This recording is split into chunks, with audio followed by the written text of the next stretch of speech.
Today's little adventure is Reculver Towers. There they are, and there's also a Roman fort. The Roman fort of Regulbium, I know I'm pronouncing that wrong, was established around 200 AD. It was occupied for 200 years and then it was abandoned. Then it was later reused by Anglo-Saxons as a monastery. The monastic church was then adapted, serving as Reculver's parish church until about the 19th century, like early 19th century, when coastal erosion was leading to its demolition, basically. But the towers have been saved, thankfully, as navigational markers. I'm trying to remember who it was that chipped money in. I did read it somewhere.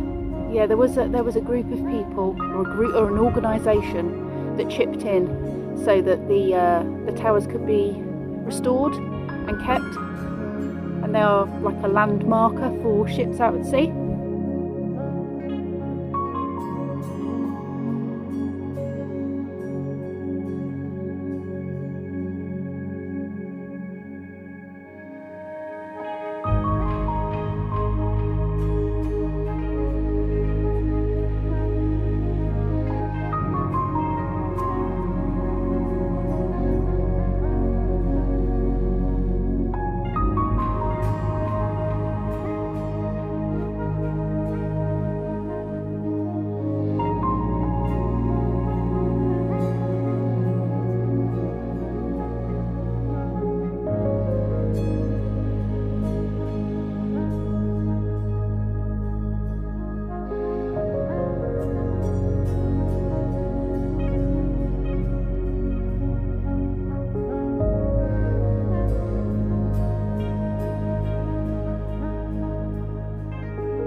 So the thought on this is that the monastic church that was here after the Roman occupation was probably ended due to Viking invasion being on this coast here.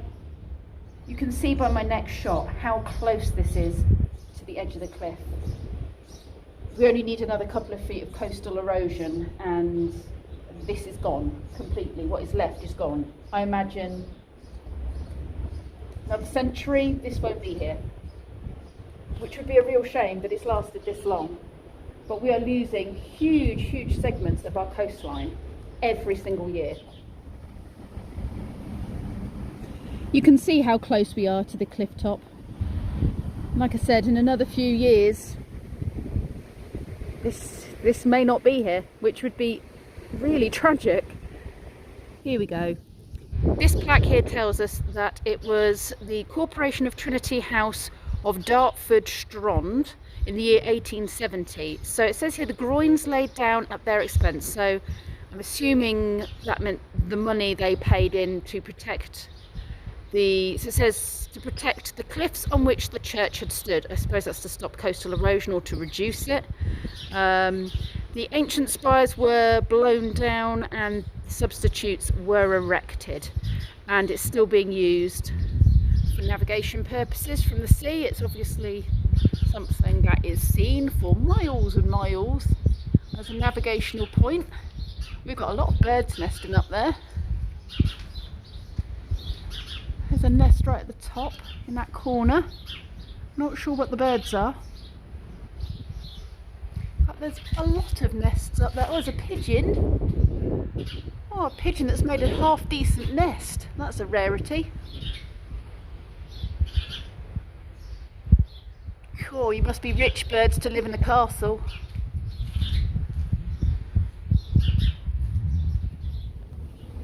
You can see how everything's cemented together with the sand and the shells to make the mortar.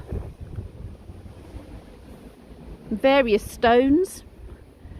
These actually look like brick of some sort, fired brick maybe.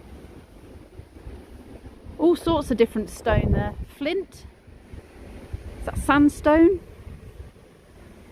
And if you can't imagine what it looked like, this will help.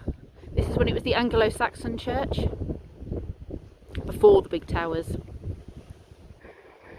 So when the big Roman fort of Reculver was here, this was a strategic location, and Roman soldiers would not have seen what you are seeing now. So all of this would have been underwater here.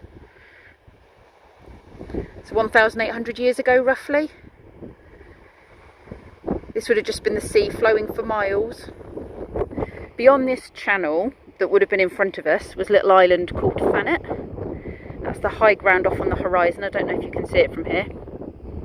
And then by the 12th century, the Watson, which is what this bit of sea coming in was called, the Watson Channel, it was beginning to silt up, and then it gradually drained off, silted up, ships couldn't come through anymore, it became farmland.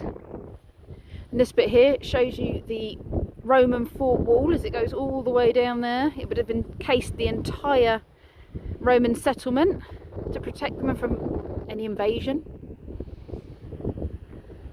Keeps going that way to the seafront. This is what the east gate would have looked like if we were stood here many years ago.